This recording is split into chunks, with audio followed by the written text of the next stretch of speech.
आज अपन संस्कृत शिक्षण के अंतर्गत देखेंगे क्या है अपना आज का जो टॉपिक है वो है संस्कृत भाषा शिक्षण के कौशल। ठीक है, कौशल यानी कि एक तरीके से हर व्यक्ति में कोई ना कोई कौशल होता है। ठीक है, चाहे किसी व्यक्ति को अच्छा खाना बनाना आता है या किसी को सिलाई करना आता है या किसी को मतलब तैरना आता है या किसी को ड्राइव करना आता है, तो ये सब क्या होता है अपने आप में एक कौशल होते हैं। ठीक है, जो हर व्यक्ति में होता है। लेकिन भाषा के अंतर्गत जो हमारे कौशल होते हैं वो 4 प्रकार के होते हैं। ठीक है, 4 प्रकार से इनमें क्या है आपस में ही एक क्रमबद्धता होती है।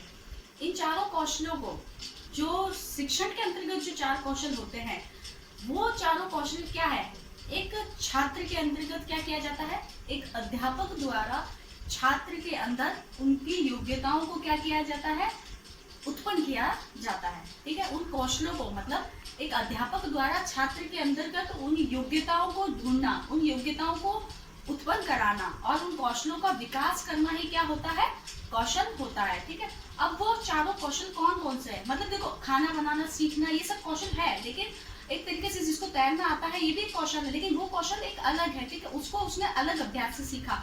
लेकिन भाषा के अंतर्गत अगर हम कौशल की बात करें तो हमारी भाषा शिक्षण में जो कौशल है वो 4 है। ठीक है, अब ये जो 4 कौशल है वो छात्रों के अंतर्गत कैसे विकसित किए जाते हैं, एक अध्यापक द्वारा किए जाते हैं। अब बात होती है 4 कौशलों की। अब 4 कौशलों में क्या है, आपस में ही क्या है, एक क्रमबद्धता है, मतलब आगे पीछे नहीं, एक सीक्वेंस में ही जो क्रम में चला आ रहा है। तो जो हमारा पहला कौशल है अगर उसकी बात करें तो इसके अंतर्गत पहला जो है वो है हमेशा इंसान का सुनना, यानी कि श्रवण करना। ठीक है, तो पहला कौशल हो गया श्रवण करना। उसके बाद में सेकंड जो हमारा कौशल आ जाता है वो है बोलना। ठीक है, यानी कि कथन करना, किसी चीज को बोलना। तो दूसरा हमारा हो गया कथन कौशल, यानी कि बोलना। बोलने के बाद में एक बालक क्या करा जाता है, बालक को क्या सिखाया जाता है, पढ़ना सिखाया जाता है। किसी भी बुक्स को, किसी भी लाइन्स को क्या करना सिखाया जाता है, अध्यापक द्वारा पढ़ना सिखाया जाता है। और पढ़ने के बाद में अंतिम जो कौशल आता है जो बालक को सिखाया जाता है वो होता है लिखना, यानी कि लेखन कौशल होता है। ठीक है, तो इसी प्रकार से ये जो लेखन कौशल होता है हमारा वो सबसे ही अंतिम कौशल होता है। ठीक है, और साथ ही साथ में एक अध्यापक द्वारा ये जब सारे ही कौशलों का विकास जब छात्र में किया जाता है तो इसकी क्रमबद्धता का विशेष ध्यान रखा जाता है, क्योंकि इसका जो क्रम है वो ही बहुत ही महत्वपूर्ण है। हालांकि इन चारों का आपस में गहरा संबंध है, लेकिन साथ ही साथ में पहला जो है वो होता है बालक का श्रवण कौशल। क्यों, क्योंकि सुनना ही क्या होता है, सबसे प्रारंभ कौशल है। ठीक है, क्योंकि व्यक्ति जो है एक बालक बिना मेहनत किए बिना कुछ करे सुनना कब प्रारंभ करता है, जब बालक का जन्म होता है ना तब से ही वो क्या करना स्टार्ट हो जाता है, सुनना प्रारंभ कर लेता है। इसीलिए श्रवण कौशल जो होता है वो सबसे पहला कौशल होता है। अब आज जो है हम पहले श्रवण कौशल के बारे में जानते हैं, श्रवण कौशल क्या है। ठीक है, तो श्रवण कौशल, ठीक है, श्रवण कौशल का मतलब वही है सुनना।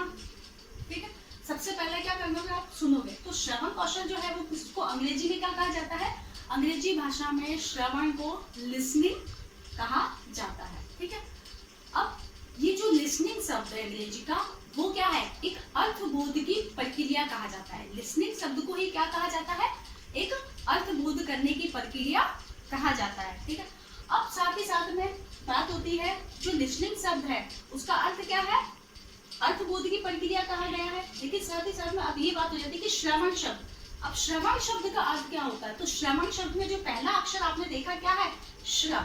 तो ये जो श्र है उसी के देखो संस्कृत की जो धातुआं है, ठीक है, संस्कृत में बहुत सारी धातुएं पढ़ने को मिलती है, उनमें से एक धातु है श्रु, श्रु धातु होती है। ठीक है, संस्कृत शब्द में एक श्रु धातु होती है, उस श्रु धातु से ही इसका अर्थ क्या निकलता है, श्रु का अर्थ होता है सुनना। ठीक है, तो जो श्रवण शब्द है वो किससे बना है, जो श्रवण शब्द है वो श्रु धातु से बना है, जो किसका है, संस्कृत का है। ठीक है, संस्कृत के श्रु धातु से बनकर बना है, जिसका अर्थ क्या होता है, सुनना।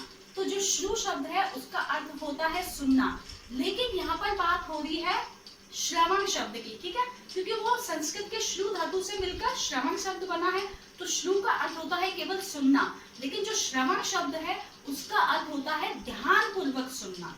ये चीज हमेशा याद रखना, श्रु एक धातु है जिसका अर्थ केवल सुनना है, लेकिन श्रवण कौशल का जो अर्थ है, श्रवण का जो अर्थ है वो है ध्यान पूर्वक सुनना। ठीक है, तो एक प्रकार से ध्यान पूर्वक सुनना ही क्या है, श्रवण कौशल है। अब बात हो जाती है श्रवण कौशल की महत्व क्यों है। ठीक है, तो अब श्रवण कौशल का जो महत्व है वो इस प्रकार है कि भाई पहला एक तो यही चीज होगी कि सबसे प्रारंभिक कौशल है ये। ठीक है, श्रवण कौशल यानी कि सुनना। अब बच्चा क्या करता है, बिना अभ्यास किए, बिना कोशिश किए, सबसे पहले जो परिवार में सबसे पहला उसका जो प्रारंभ होने वाला कौशल होता है वही क्या होता है, श्रवण कौशल होता है। ठीक है, श्रवण कौशल यहाँ पर किसी अध्यापक द्वारा ठीक है समझाया जाता है, सुनाया जाता है, बच्चों से सुनकर ग्रहण करता है। लेकिन एक बालक जो होता है उसके लिए ये कौशल जो है वो क्या है, कहाँ पर प्रारंभ होता है, सबसे पहले उसके घर में ही, उसके परिवार में वो क्या करता है, सबकी बातों को सुनता है। ठीक है, सबकी बातों को सुनता है। तो वो कौशल का जो प्रारंभ है वो कहाँ पर हुआ, बच्चे के घर में ही स्टार्ट हो गया। ठीक है, बच्चा जब जन्म लेता है तभी वो क्या करता है, सारी चीजों को सार्थक हो या निरसार्थक हो, मतलब जो यूज में लेने वाले, जो अच्छे वर्ड हो या बुरे वर्ड हो। ठीक है, सार्थक और निरर्थक, सॉरी, सार्थक और निरर्थक दोनों ही वर्णों को क्या करता है एक बालक अपने परिवार में सुनता है। ठीक है, अब सुनने के बाद में क्या करा, वो सुनता रहता है। उस समय वो कुछ बोल नहीं सकता क्योंकि बहुत शिशु है, वो छोटा है। लेकिन जब वो बोलना प्रारंभ करता है तब वो शब्द क्या है जो उसने सुने थे, वो सुना हुआ जो शब्द होता है वो क्या होता है, ज्ञान उसके दिमाग में स्थिर हो जाता है। ठीक है, अब स्थिर हो जाने के बाद में जब वो बालक बोलना का प्रयास करता है तो वो ही शब्द जो उसने सुने थे, ठीक है, उन शब्दों को बोलना प्रारंभ करता है। तो ये हो गया श्रवण कौशल, यानी कि ये बहुत प्रभावी कौशल है। ठीक है, जो बच्चा जन्म से ही बिना प्रयास के सीख लेता है घर में ही। ठीक है,